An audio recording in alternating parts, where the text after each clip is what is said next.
Hi, I'm Greg Schaefer, and welcome to the Virtual CISO Moment. Mike Burns joins us today. He is the security manager for Amberjack Global. Mike, thank you so much for joining us today. Good to meet you, Greg. Good to be here.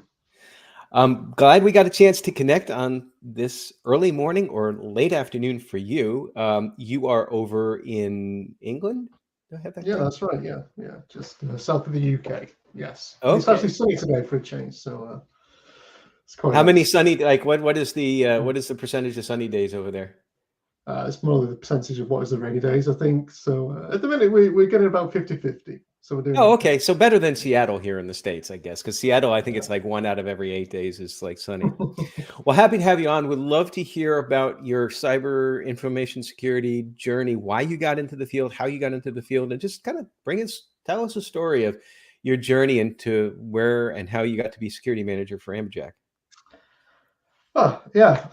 Try not to do the documentary as we want to avoid that. So if we go back to the mid-90s, graduated from school.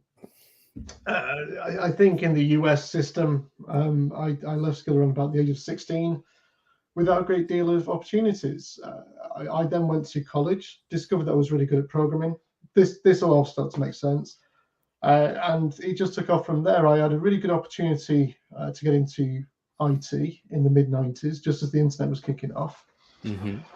And I started configuring firewalls. I mean, that's what security was, if you remember back that far. It was Right. nothing more than just a few simple things. One thing led to another.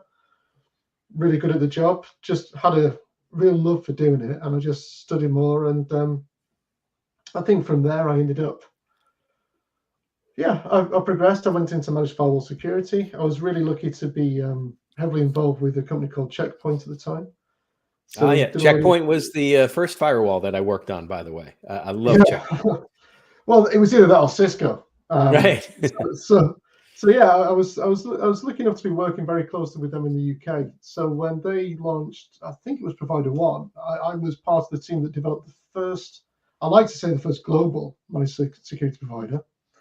But the truth is, it's more likely that it was the first UK-based security provider, and that eventually became HP Enterprise Security a few years later. So I was in at the right time, and from there just bumped around a few jobs. Ended up doing the security for Airbus, which was quite possibly my favourite job. Working there, this was all very technical, and then a few years passed. I ended up at a building society where I was doing the pen testing, but realized as we do that we get too old, and trying to keep on top of the technical sides can be quite difficult and challenging, especially when your brain doesn't quite work as it once did. Yeah. Amen. I hear that.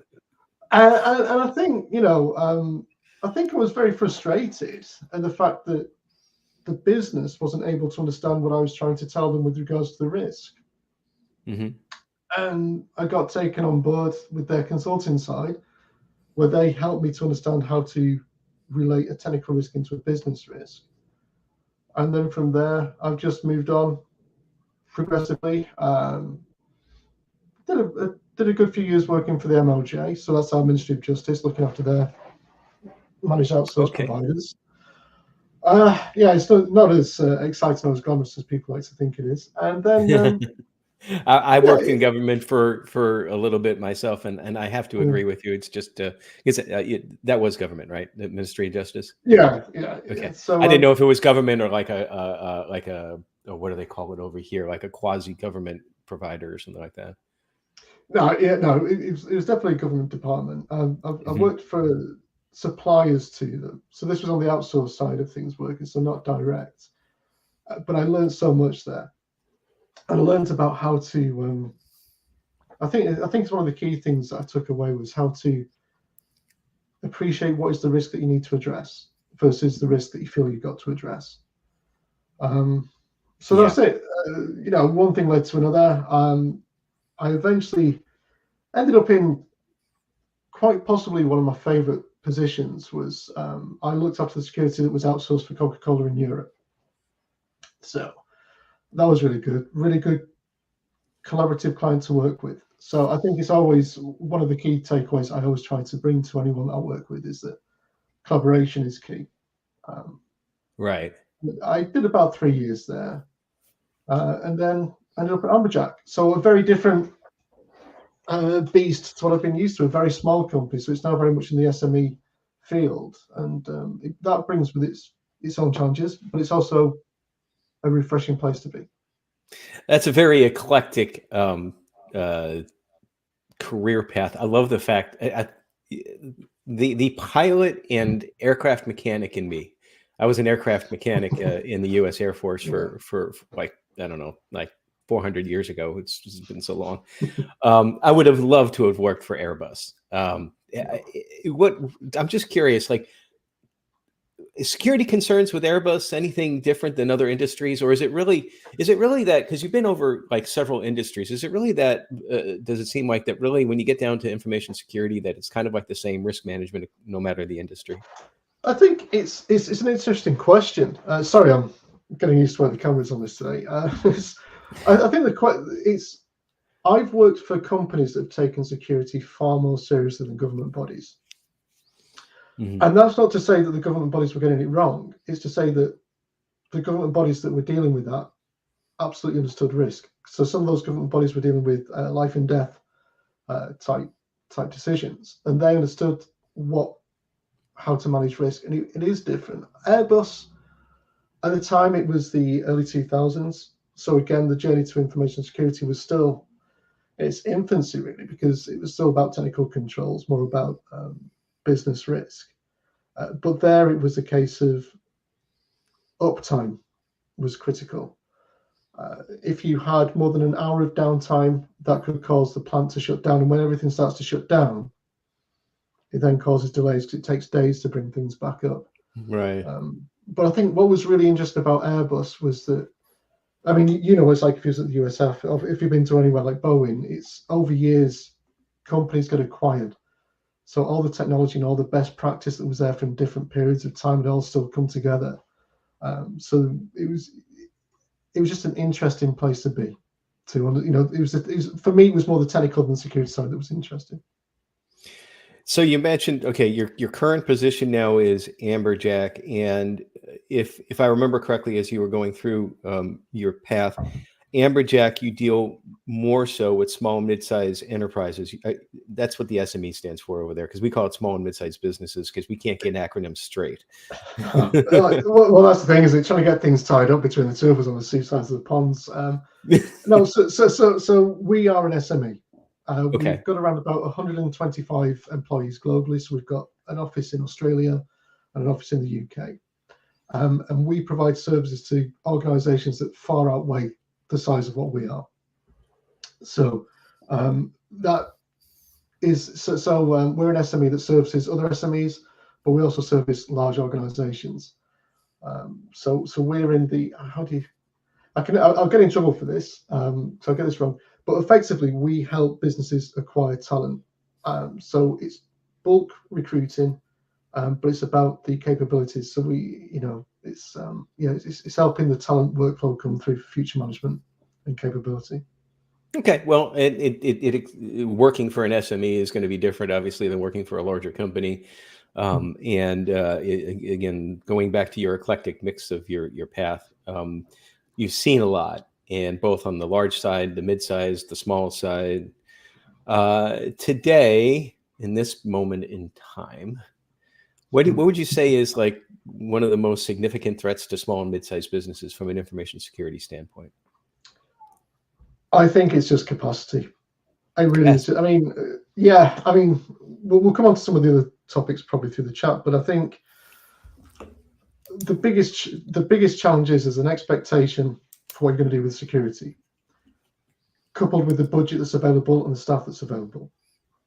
So I think, working in SMEs, and I have worked for SMEs before, it's always been the same kind of challenge. It's that balancing act between what can you do with the budget and staff that you've got versus what do your clients expect you to do.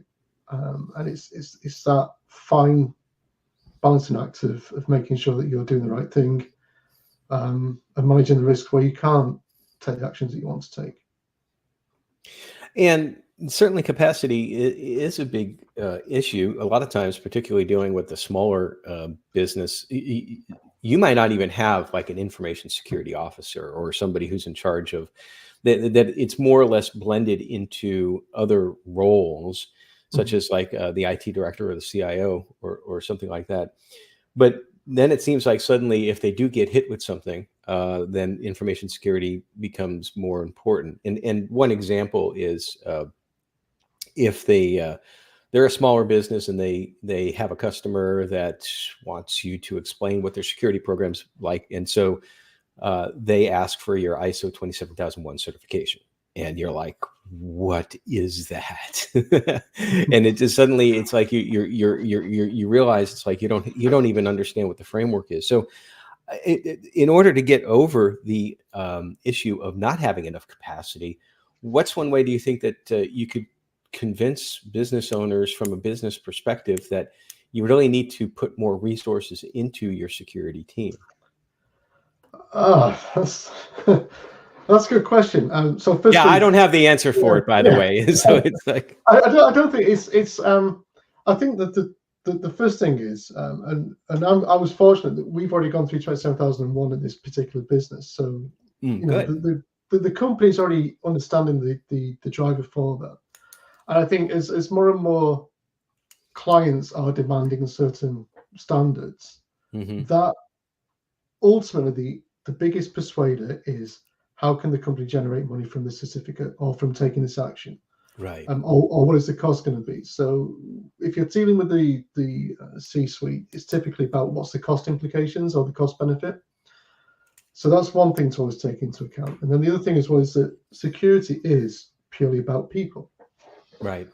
You know, the technology is a part of it, but you've got to be able to relate the risks, and you've got to be able to talk to people and bring people on board with the journey.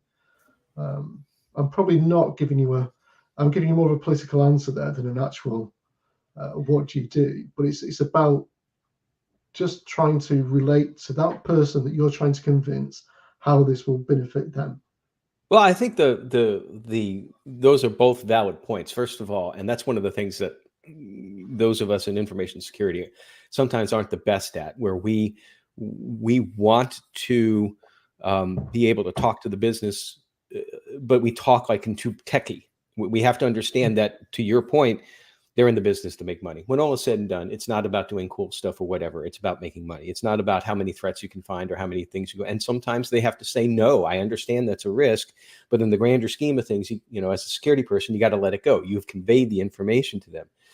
And the second thing being about people, just is it's technology is great, in my opinion, at being able to solve people lapses. So you click on something, then you have a technology that can help to stop bad things from happening, but ultimately it's going to get down to the people. But what I want to touch back on now, I don't know if you noticed, and I did this out of respect for where you are, I didn't lead with asking about a SOC 2, because here in the States, SOC 2 is usually much more prevalent than ISO 27001. Over in Europe, I believe it's flipped around. But I am curious, I mean, from your unofficial observation, what is the over under? I imagine that you do see SOC 2s in place over in Europe, but what is the prevalence of the two relative to one another? Yeah, I think actually we're getting to see more and more requirements for SOC 2. A lot of more people are actually expecting it. So obviously 27001 is big. It was a European standard. Mm-hmm. I know it's big globally now. I think the main difference is that SOC 2 goes more into a test of the controls, Mm-hmm. whereas 27001 is more of a test of the management system, not necessarily are you delivering things securely. It's just how you're managing the risk, and it is playing catch up to the SOC standard. But more and more on the surveys that we get asked to complete, we are getting asked for SOC 2 or an equivalent. So at the minute, it's not expected, but it's looking like it's coming that way. To counter that, I think that for the SMEs in the UK, we have another standard called Cyber Essentials Plus, which is really geared around making sure you're doing the right things around your IT management for your workstations or your servers. Mm-hmm. So it's a very lightweight version of 27001. It's a very technical standard, and that's starting to bridge the gap. So if you've got 27001 on Cyber Essentials Plus, they're working together. But yeah, SOC 2 is certainly on the uptake. So cyber, all right, let me make sure I got this right. Cyber Essentials Plus, that's what the technical, not nearly as in-depth standard is over there. Did I get that right? Yeah, I mean, if you consider that for SMEs to demonstrate they're doing things right, it's very difficult to get 27001. It costs a lot of money. Absolutely. Yeah, it's a You know, huge process.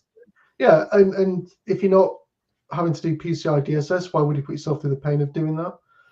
So what the British government did, working with industries, they came up with a really good standard of what a business should be doing as the minimum to address cyber risk, not necessarily information security risk, but the cyber risk. So the protection of information on the technical controls. Would that kind of be an analogy to in the United States where we have the NIST cybersecurity framework? Yeah, it takes NIST into account. A lot of the controls that are in there are just conveyed into a way that a small business can deliver them. Because obviously, I mean, when you look at NIST or SIS, very in depth, and if you was to actually implement NIST, you'll never get business done. It would just break, it would just break things, and it's like I'm still to this day. A question that we often get asked is, how do you harden your systems? What standard do you use? And people look obviously for NIST because it's recognized. Mm-hmm. But you might only pick 10 controls from NIST, and then you might pick 30 controls from SIS, and then you've got the Microsoft baselines, because nothing ever works perfectly for any one scenario. Yeah. And I think the other thing as well is that obviously NIST, being a North American standard, there is some cultural differences that needs to be taken into account when applying controls. I think we're now on both sides of the Atlantic starting to align very closely with the way that we address risks. Predominantly what we see from the US was it was more on the technical control, whereas from this side it was more about the business risk or the not necessarily looking too deep at the technical side. So we obviously NIST ran away and we've got their standards now. But yeah, so it's a really the only way I can describe CE Plus is it's a really good standard for any organization to aspire to at the start of their cyber journey. Okay, you did mention something about how the on both sides of the pond we're aligning more in a lot of these areas. So I have to ask, who's more risk averse, the United States or Europe? I have no idea. I couldn't say. I mean, it's a long time since I've worked in America, and it's a long time since I worked for an American company. What I will say is, how do I say this without being? I don't want to cause any upset. I think when I'm working, I think this is where I'm saying there's been a big shift, and I think it's been a really good melting of the two ways of working. In that, in the past, you could be managing risk really well, but not able to demonstrate some of the technical requirements. And it was a yes or no pass. If you weren't doing a technical control for some of the American clients, they would see that as an immediate failure, not taking into necessarily some of the other mitigating controls. On the flip side of the coin, at the start of the journey with 27001 or 7799 as it was, a lot of people used to offload risk and say, well, we've outsourced that risk. So the risk belonged to someone else in the supply chain. Unfortunately, now all the standards are starting to pick up on this, and we're starting to see that actually supply chain is the big, I mean, obviously in the industry that's not anything that's a surprise to anyone. Right. But outside of our industry, it's starting to really pick up and say, actually, you can't take that risk and say, well, you've contractually put it off to someone else. They're liable for that because the liability remains with you. Right, and I totally agree. That's one of the misconceptions. And they forget that no matter what you do with the information, it's still your information. You are still responsible. You are still liable for holding it. Now, protecting all this stuff that we do in our industry, sometimes it can get to be a little bit stressful. And as we're recording on this Friday, we're a week out from the wonderful little event from CrowdStrike, which is, you know, like the watershed Yes. event for this year, and that certainly caused a lot of stress in IT and in InfoSec, and but there's never a time, I don't think, when we're not under any sort of stress, whether it be from the job or the pressures of trying to protect or what have you. I tell folks that mental health is so important, and you need to step away from it. And I'm going to be completely transparent. I have to tell myself that a lot as well too, because I very much love what I do, but sometimes I'll find myself starting work at like 5:30 in the morning and not getting done until 7 o'clock at night. And I'm like, you can't do these 13, 14-hour days. Yeah. And what's one of the things that you do? I recently, behind me, you can see a couple of guitars. So I've recently gotten back to trying to relearn how to do that. And it's good for the arthritis. What's one of the things that you do to help decompress from the stresses of this wonderful world we're in? It's a really good question. I don't know. I don't know what the answer is to that. I'm squirming in my seat a little bit, as I'm obviously probably going to answer. One of the sad things is that it's I enjoy looking at data analytics. So all the time I'm constantly thinking of things, and that is my de-stress, is when I'm trying to find other ways of how do you analyze and interpret data. Mm-hmm. But obviously that's still work related. Like yourself, I did get a couple of guitars. Unlike yourself, I haven't actually started practicing. They're still gathering dust somewhere.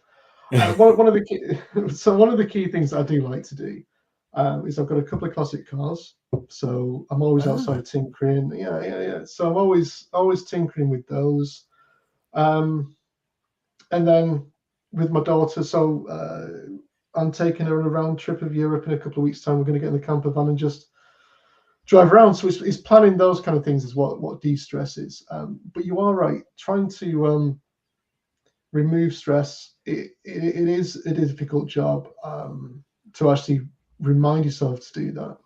And I'll be transparent as well. I ended up actually taking time off for mental health, which, you know, it is because eventually you can it can get too much. And if you don't have the capability or the support structure around yourself to pull yourself away, you know, so yeah, taking mental health is extremely serious. You know, you've got to do it. And on that note, getting away, for me, one of the low points in my career was when I was in a toxic environment. And I occasionally like to remind people that you never have to stay in a toxic environment. Just leave. And I know it's tough in this economy to find another position. When I was in that position, I realized my just leave 3 months into the job, but it took me another 12 months to find the next correct job. So when I say just leave, I don't mean hang it up and then start finding something else. If you can suck it up and work through it, that's great. But sometimes that's not even possible. Regardless, at the end of the day, your mental health is the most important thing. Yeah. Future plans outside of I'm jealous about taking a couple of weeks off and just driving around. So my wife and I we want to do that. We want to get a Winnebago and just drive around the country when we're I'm a couple of years away from retirement. I'm 57, so I'm not quite there yet, but I'm getting there. What other future plans do you have? Well, the future plan at the moment is coming to America. So my daughter's best friend, her dad's American, so they're off to America for their holidays this year. Apologies to anyone in America that's watching this. I get about 6 weeks vacation every year, so awesome. We take that. But the plan is I used to always do road trips in America, and I've never done the coast to coast. And I've never done the north coast of America, so I've never done like Wyoming and places like that. So the plan is when my daughter finishes school in 2 years' time, we're going to get across, we're going to hire either a camper van or some old station wagon and go coast to coast. Like the movie Vacation. Yeah, well, that's actually one of my favorite films. And a Chevy Caprice, wood panel wagon, for the ideal car. So, yeah. I think they called it in the movie they called it the something truckster, and I think the tagline was and the tagline was if you hate it now, just wait till you drive To it. drive it. Yeah. That's it. Yeah. Yeah. Well, hey, Mike, it's been absolutely wonderful having you on. I really appreciate you taking the time. Great talking about like different things and how we see things differently and the same across the pond. Thank you so much for joining us. It was great. Cheers, Greg. And everybody, stay secure.